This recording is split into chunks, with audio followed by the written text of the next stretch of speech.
Mes amis, à seulement 144 km des côtes américaines, pourrit une force aérienne qui n'a même pas les capacités logistiques pour démarrer les moteurs de ses propres chasseurs. Et pourtant, elle représente la menace la plus directe pour la sécurité hémisphérique, à cet instant précis. Ce que vous allez entendre maintenant n'est pas une répétition de la guerre froide. C'est l'anatomie d'un conflit qui peut basculer dans l'embrasement total à tout moment. Nous regardons vers Cuba, mais pas le Cuba des plages et des discours nostalgiques. Nous avons affaire au porte-avions de ferraille de l'axe du chaos, une plateforme territoriale en faillite, mais qui abrite silencieusement les opérations des plus grands ennemis de l'Occident. Et faites attention au contraste visuel qui définit la frontière de la tension. À seulement 40 km au sud de Miami, sur la base de réserve de Homestead, l'asphalte brûle sous le poids des chasseurs F-16 Block 30 Viper. Ils ne sont pas là pour des missions d'entraînement. Ces machines de guerre sont stationnées dans les blocs d'alerte maximale. Visualisez cette scène avec moi. Les missiles sont actifs sur les rails. Les systèmes de fusion de données sont alimentés. Et les pilotes attendent en état d'alerte absolue. Leur mission est directement dirigée vers l'île des Caraïbes.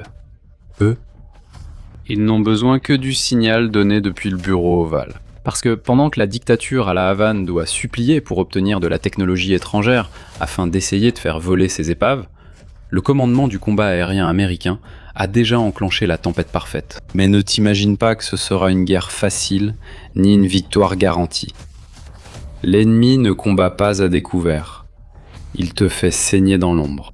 Le porte-avions de ferraille peut avoir des avions non fonctionnels. Mais des rapports de renseignement indiquent qu'il y a actuellement 300 drones de combat d'origine inconnue stationnés à Cuba. 300 drones kamikazes stationnés à 144 km de la Floride. C'est un cauchemar asymétrique. Si un essaim de ces drones était lancé, le temps de réaction de Miami se compterait en minutes. Voilà la véritable difficulté de la guerre moderne. L'adversaire utilise une technologie jetable. Et bon marché pour épuiser des défenses valant des milliards. La Russie et l'Iran le savent très bien. Et ils testent la résistance américaine juste aux portes des États-Unis. Et pour faire face à cette asymétrie létale, les États-Unis déploient l'arsenal de demain, validé lors de combats continus. Pensez au Corsair, un drone naval de surface impressionnant de 7,3 mètres de long. Il peut transporter 450 kg de charge utile et navigue sur 1850 km en haute mer de façon autonome. À côté de lui, le Lamprey, un véhicule sous-marin sans équipage qui peut tout simplement s'infiltrer dans les ports ennemis et attendre l'heure zéro au fond de l'océan. Mais le véritable tournant contre l'essaim de drones cubano-russes porte le sigle APKWF. Et avant de parler des Akikabwo, abonnez-vous à la chaîne, activez la cloche des notifications et laissez un like sur la vidéo, car ça demande pas mal de travail. Mes amis, le système avancé de roquettes guidées de précision est la réponse mathématique à la guerre d'usure.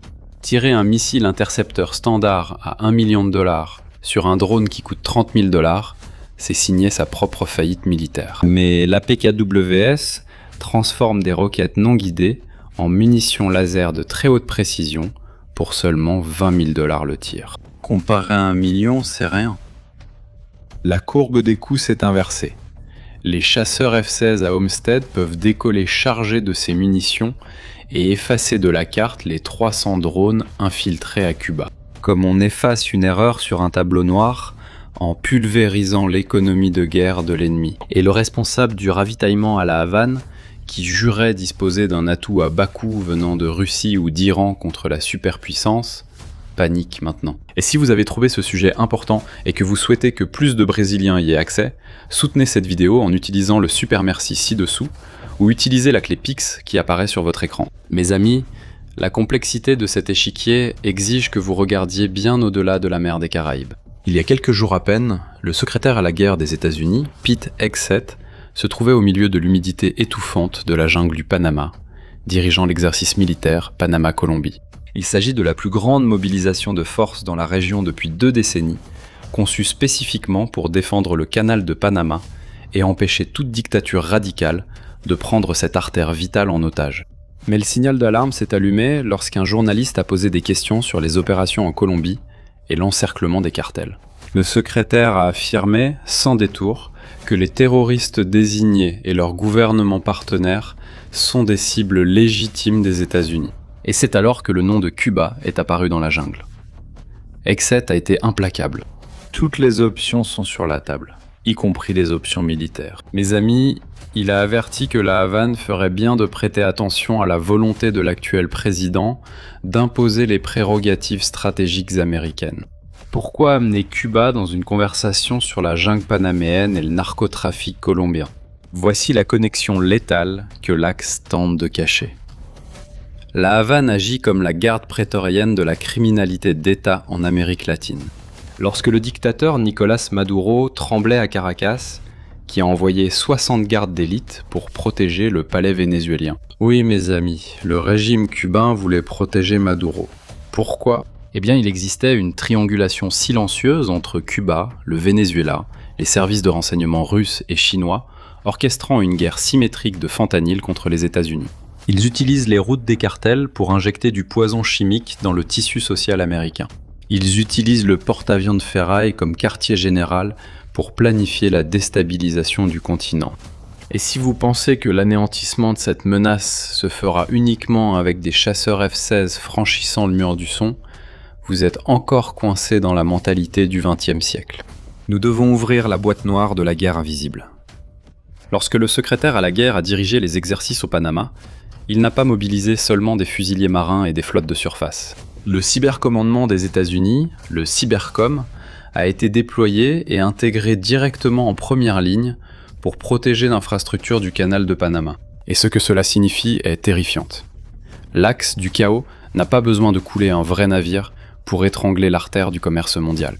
Ils ont seulement besoin de pirater les systèmes numériques qui contrôlent les écluses. Les Américains ont déployé leur élite cyber sur le terrain pour garantir qu'aucune dictature hostile n'ose détourner la logistique de l'hémisphère à l'aide d'un clavier. Et le blocus contre Cuba suit la même doctrine implacable d'endoctrinement technologique. La nature du champ de bataille a changé de façon si brutale que la force spatiale américaine, la Space Force, a été activée comme la sentinelle omniprésente de ce conflit. Tandis que la Havane cache ses 300 drones suicides sous des bâches, la force spatiale domine l'orbite. Il contrôle les satellites qui exposent chaque millimètre de mouvement logistique russe sur l'île des Caraïbes. Et si le président américain donne le signal du pouce vers le bas, le cybercommandement n'a même pas besoin de franchir la frontière physique pour neutraliser le régime. Ils ont la capacité technique de lancer une attaque numérique massive et de lobotomiser les défenses antiaériennes ainsi que les systèmes de communication de la Havane en une fraction de seconde. La tempête de feu et d'acier des chasseurs est toujours prête sur les pistes de Floride. Mais la guerre invisible américaine a déjà privé l'ennemi de la vue et de l'ouïe. Pour comprendre comment Washington gère cette menace invisible, nous devons plonger dans la psychologie de la décision extrême. Imaginez un pilote de chasse, à 1600 km/h, dans le cockpit d'un F-15E Strike Eagle. À cette vitesse, il y a un moment précis où vous devez arrêter de réagir et commencer à décider. Parce que si vous attendez que la menace se concrétise pour essayer de réagir, vous ne contrôlez pas le résultat, vous ne faites que compter les dégâts. Une demi-seconde d'hésitation sépare une mission réussie d'un rapport de perte. La même doctrine de cockpit est maintenant appliquée par le gouvernement Trump. L'administration américaine a décidé d'arrêter de réagir aux essais de Cuba, aux drones russes et aux agressions du narcoterrorisme. Ils prennent le contrôle de l'espace de bataille avant que la crise n'éclate dans les rues américaines. Et cela terrifie les dictateurs caribéens. L'escalade n'est pas théorique, elle est structurelle et étouffante.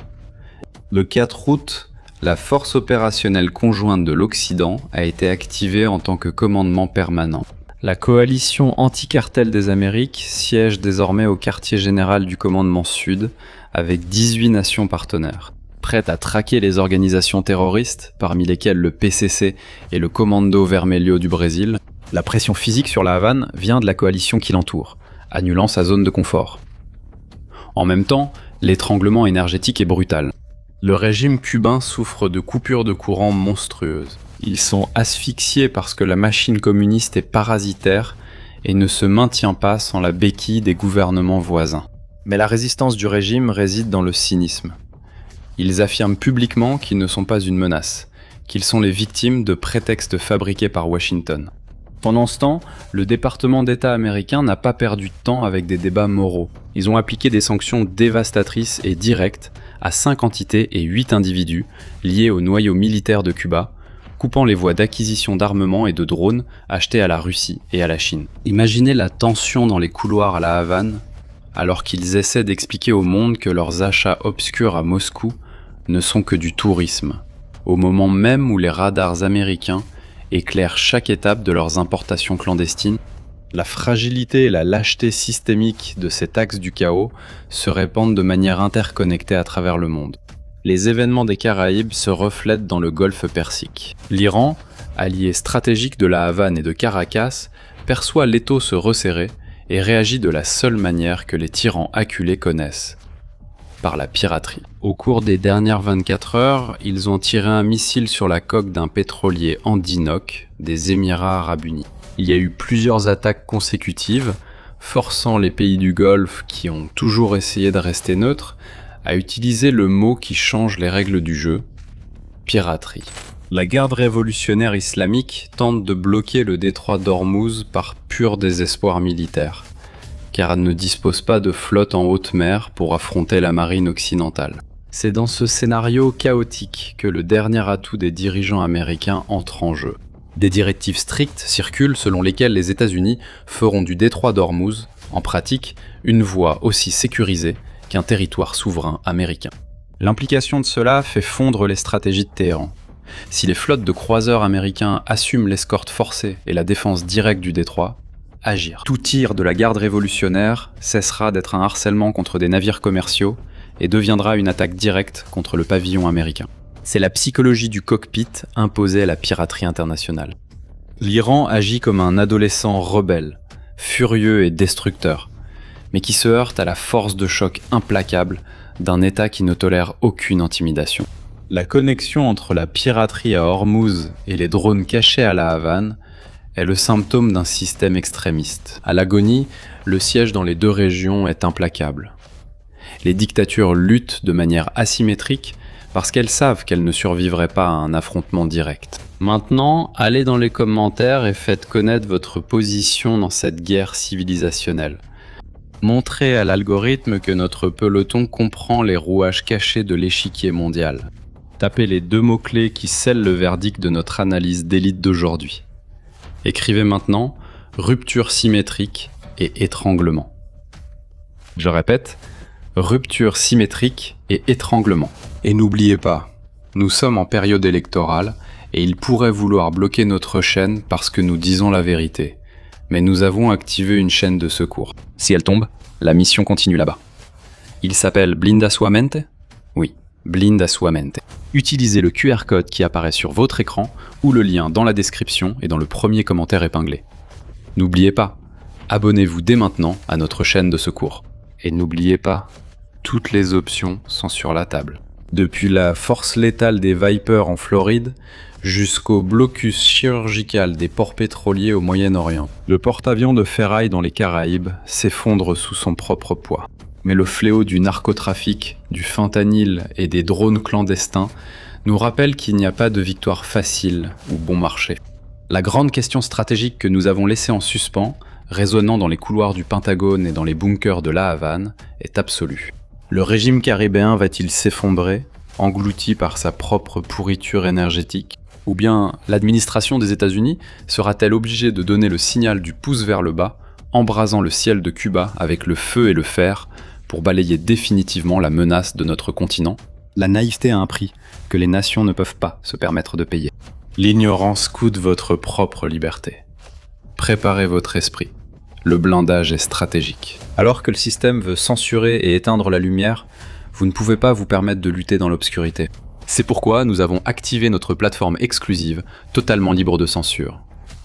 À partir de maintenant, vous cessez d'être spectateur et entrez dans notre bunker du renseignement. Là-bas, vous rejoignez plus de 3000 analystes qui financent la vérité ici et se penchent sur la carte de ce qui se passe réellement dans les coulisses du pouvoir mondial.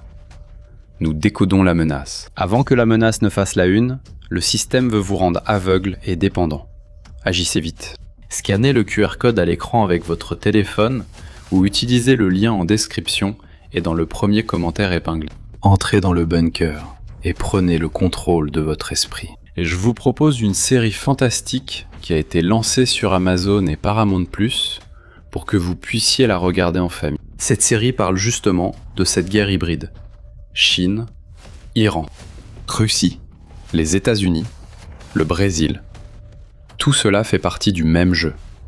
Sur notre chaîne, avec des conseils de séries et de films, nous proposons une sélection complète, sans culture woke, sans plaintes inutiles, pour que vous ne perdiez plus de temps à choisir un film ou une bonne série à regarder en famille. Alors allez y jeter un œil, le nom de la série est Lioness, et voici notre analyse complète.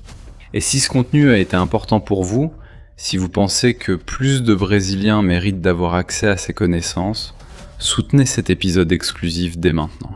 Les informations sont ici, et regardez, elles apparaissent sur votre écran où vous pouvez utiliser le super merci. Maintenant, abonnez-vous à la chaîne, activez la cloche des notifications et laissez un like sur la vidéo parce que ça demande du travail. Mes amis, protégez votre esprit. Oui, protégez votre esprit. Je suis Shimon Oliveira et je vous attends dans la prochaine vidéo. À bientôt.